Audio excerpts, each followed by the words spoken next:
Hey guys, and welcome back to Pokemon Ultra Sun. We are now on the third island of the game, Ula Ula, and I believe it's time to start with a bang. It's a battle against Hao, baby! Well, that's not a bang, that's more like a pop fizz. Something that starts strong and then peters out. Yeah, I think that describes our recording process. Yeah, that's true, now that I think about it. It's just, oh, well, I'm really thrilled to be here. Oh, no, there he goes. So it's Brian. Are you surprised yet? Oh man, don't take Hal lightly from this point onwards, because you'll notice that his Pokemon are actually a few levels above ours compared to, like, somewhere you would usually be, like, topping him, for lack of a better term. So, yeah, just stay on your toes in this fight.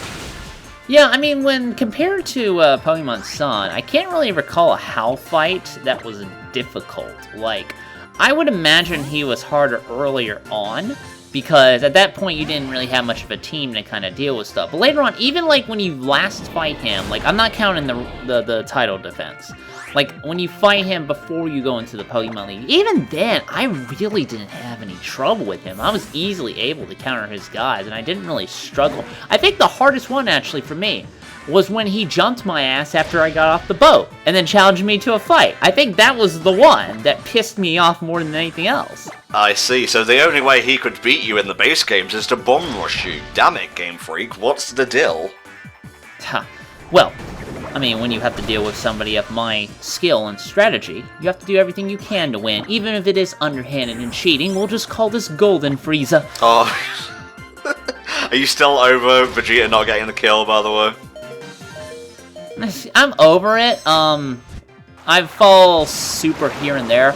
And like I said, I am buying Dragon Ball FighterZ, so I am going to rock Golden Frieza myself, actually, in my team, so I'm looking forward to that. Oh, sweet. I am getting it myself, so, I don't know. Like, HFC Versus never really went anywhere, because it means we have to do extra work. And Helldragon's not part of the group anymore. Whoa, back off, man! That's nuts! He's dead. He's dead. Oh, well, you were talking about the extra work. Yeah, that makes more sense, I think. But, yeah, maybe we'll stream, or at least, like, record some of our matches. I'll, like, chop them up, make it presentable, and we'll put them on the channel. Are you gonna do it on PC? No. Well, I mean, I have to clarify a little bit. I'm not talking about editing the video. That has to be done on PC. I mean the game. Oh, no, I mean on PS4, mate. Okay, alright, because I'm getting it on PC, because I ain't buying PS Plus. Fuck that noise. Well, I don't know if we will be able to fight then, because Sony's not a fan of crossplay, you might have noticed.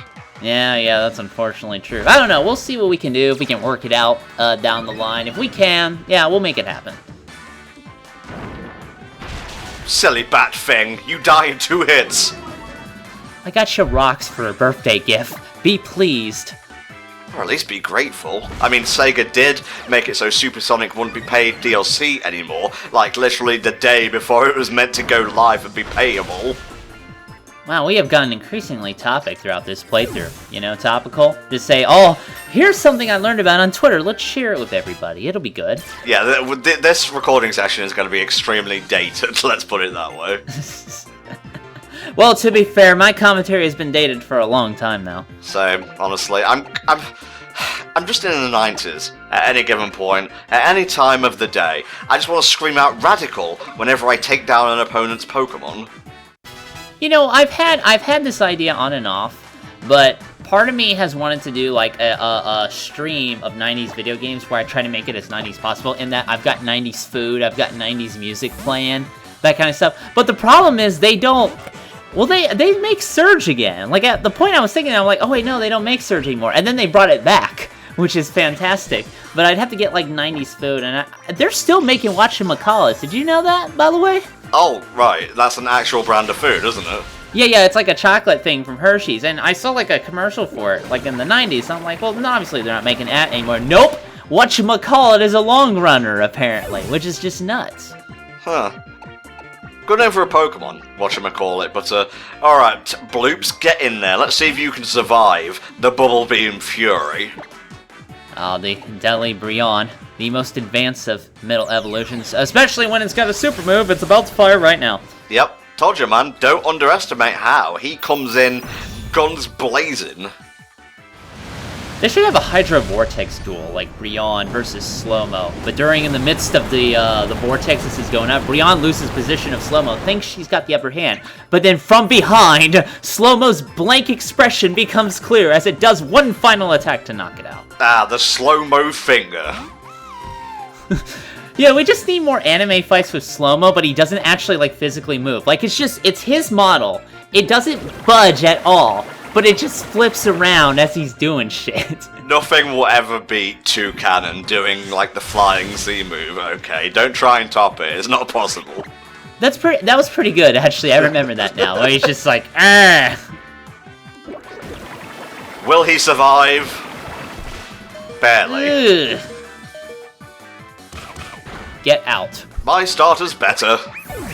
Well, yeah, you have the type advantage. Neither here nor there, really. No, that's a very important part. That's literally like 50%, 60% at most of the game of Pokemon having type advantage. Oh god, I think it's time for me to clench my butt cheeks, cause fuck, Alolan Raichu. Well, does this thing have Grass Knot too? No, this thing just hits like a fucking tank. Which is odd, because it's doing this against Stallion. What, does he have like a Stab Thunderbolt or something that hurts? Well, let's just say I'm very lucky to have a ground type right now, because that negates his electric things, but what it does not negate is the psychic attacks. Oh yeah, that's true, that nasty other type I keep forgetting that Alolan Raichu has. Funny how we just got psychic as well, yeah. Ah, oh, stamina ain't coming back from that. Oh no. But thankfully, we actually do have a little bit of a secret weapon here. Can you guess what it is? Fling? Not exactly. I don't know, flinging something tends to work a lot in a fight. Fling the opponent. Oh yeah, he's dead. Okay, that's why it doesn't work. Alright. Well, I'll just let you in on it, because it is Bloops. He's part Dark type, or she, and Psychic can't do shit against that. Oh, so Slow-Mo's gonna tank for a little bit? Well, as much as he can with 4 HP. Ouch. Well, to be every attack is quick against Slow-Mo. You can do a Thunderbolt. That'd be a quick attack Thunderbolt. What is this, the third battle, or the fourth? I can't remember. What do you like? Let's see. I'm trying to find his team here. Where is his Ultra Sun lineup? I cannot find him. It probably blends in with the normal one. Artwork. I'm just trying to find his, like, original team and compare it to this one, you know? And he stopped giving me headaches, Raichu. I gotta go to work tomorrow. I gotta keep my little bow adjusted. It's a formal affair. You wouldn't understand being a heathen. Oh, you just don't understand, Dad. This is who I am. I've embraced the pomp and circumstance. What have you done with your life? I can't find the Ultra Sun and Ultra Moon one, but he has Electro Ball, Quick Attack, and Psychic. Bloops can negate the Psychic, but it can't tank the Electro Ball. And, you know, obviously, Starlion can tank, or completely negate Electro Ball, but can't tank Psychic, so... Well, at least Bloops isn't a water type, so he's not gonna take double effective damage from the other one. Very true, but this thing still hits hard, so we'll do what we can here. Let's get a bit of foul play in. Kicking in its tiny, non-existent nuts. That's how you tell it's a male or female. There you go. Well, that does tend to take out most of them in one hit. Oh yeah, foul play. Just shiv him in the kidneys. Just use a low-end Hawn Edge, it'll work out. Yeah, bring him up that old standby. Tauros, this is new. Huh. Well, okay. I guess it kind of makes sense considering the fact that Hala had a Tauros and he's letting us borrow. Well, he helped train it technically. So I guess it makes sense here, yeah, that Hal would have a Tauros. Tauros doesn't get enough rep, probably because he kind of sucks, but that's just me. I don't know, I've always liked Tauros. Like, Ash keeps one on his team. It's probably a different Tauros every time, because he caught 30 of the fuckers for some reason in the Safari Zone episode that never aired in, like, the West for some reason. Well, no, they had a reason. It's because the warden was jumping around pointing guns at people all the time. That's why they didn't air it. Oh, well, there was that, and there was also Team Rocket, you know, waggling shotguns in our heroes' faces. This is also true. It's really odd that they only did that in the one episode in the early days. You would think they'd pull up guns more, but they don't. It's just that one time. Let's give them hyper-realistic weaponry. I guess because it's the Safari Zone and it's a hunting place. That makes sense. But at the same time, it doesn't make sense when you think about it. Oh, it was like Kenium Z that he got with the Malasadas. I thought it was just the Z Crystal that Brion has, but I'll take it. More Z Crystals for my Z Crystal arsenal. Oh, he's giving us free shit. He's just, oh, I just found a rare Z Crystal. I don't want it. I don't sell it or anything. I'm actually curious now. I'm looking up, like, banned episodes and whatnot. Banned episodes internationally. 5 confirmed episodes of Pokemon that have either aired once or never in Japan nor the rest of the world. Episode 38, the infamous Porygon one, which, by the way, that explosion of colours was caused by Pikachu. Just saying. There is, it's a New Year's Eve, Pocket Monsters Encore. This was supposed to be between Holiday Hijinks and Snow Way Out. However, following the Ep 38 incident, the schedule was reorganised and this episode never actually aired. Let me scroll down a bit to the ones that were like banned in the English dub. Beauty and the Beach, obviously the one where James gets big inflatable breasts. Why? I actually think they showed that one, but then they edited it later. Because I distinctly recall seeing a dubbed version of that. Like, later on, they didn't do it like first run, but I know they've done it, and I know it has aired, but it's just been heavily edited. Yeah, it was definitely heavily edited. The one we were talking about with the shotguns in the Safari Zone was episode 35. Obviously, we have Holiday Hijinks, where Jinx was a major player in Blackface. that, and yeah, blackface, yeah. Stage Fight and the Mandarin Island Mismatch. They were taken off because of Jinx. The Mandarin Island Mismatch is great because it has that, like, it's a massive Asher Misty shipping thing. That's why I like that episode.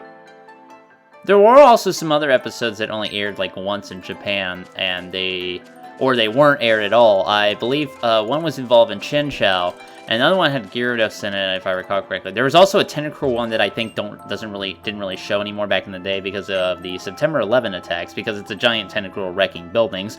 Yeah. Which makes no sense. Just have Godzilla take care of that. Come on. There's that. Then I know there's a Chen Chao one that has to do with earthquakes and like tsunamis and stuff, and a tsunami actually happened at the time, no, it was an earthquake. Like an earthquake in Japan happened. Yeah. And they're like, they just did not air that one. Then I think there was like the finishing one against Team Galactic, if I recall correctly. It was like a big 2-parter that got canceled for other reasons as well, because I think of a natural disaster. I don't know it off the top of my head, but I know that got involved and kind of fucked everything up. It's really, like, fascinating, like, shows like this that have so many episodes that some can, like, become urban legends and whatnot. I remember when I was in high school, actually, I heard from my friend who told me he heard about an episode in Japan where a Pokemon got, like, the shit beat out of him and it legit died on screen. I'm like, what? I think he might have been either embellishing a little bit or, like, cribbing from Pokemon Adventures where that zombie Arbok gets cut in half or whatever. Maybe. Well, again, that was the great days before the internet. Like, nowadays I can just go online and just instantly prove it wrong or not. But back in the day, you only had hearsay in magazines and print stuff to go on. And sure, there was misinformation. As you know, Fearow is the most destructive Pokemon out there, only a Master Ball containment. But that's what helped made it fun. You know, the process of discovery, that kind of thing. These days we're a little bit spoon-fed too much, I think. And it's convenient, but I feel like Kukuri's reaction here is understating the fact that he saw not only an Ultra Beast, but fucking extraterrestrials, like humans from another world. Yeah, I mean, like, we saw a rock-poisoned jellyfish and killed it. Well, it made it run away, coming out of a vortex in the middle of the sky. Yeah, but you better focus on that island challenge, guys! Oh my god, this really is Steven Universe, jeez. I like the Townie episodes, don't give me that. Hal is a little bit too interested in fried bread, though. He's really got to back off. Because I know if I look at fried bread the wrong way, my ass gets fat like that. Be careful how you say these things. Some people enjoy the thickness. Ugh. It must be nice to have good genetics. I wouldn't know what that's like. Oh, please. You look beautiful. Ah, well, maybe on the inside. No, definitely not on the inside. Rotten on the inside. Just stick with what you have, love. Stick with what you have. Alright guys, that'll bring it to the end of this bounce-filled part. We mopped up Hal, narrowly, but now it's time to end things. So we'll see you later today for another installment of Pokemon Ultra Sun. See you then.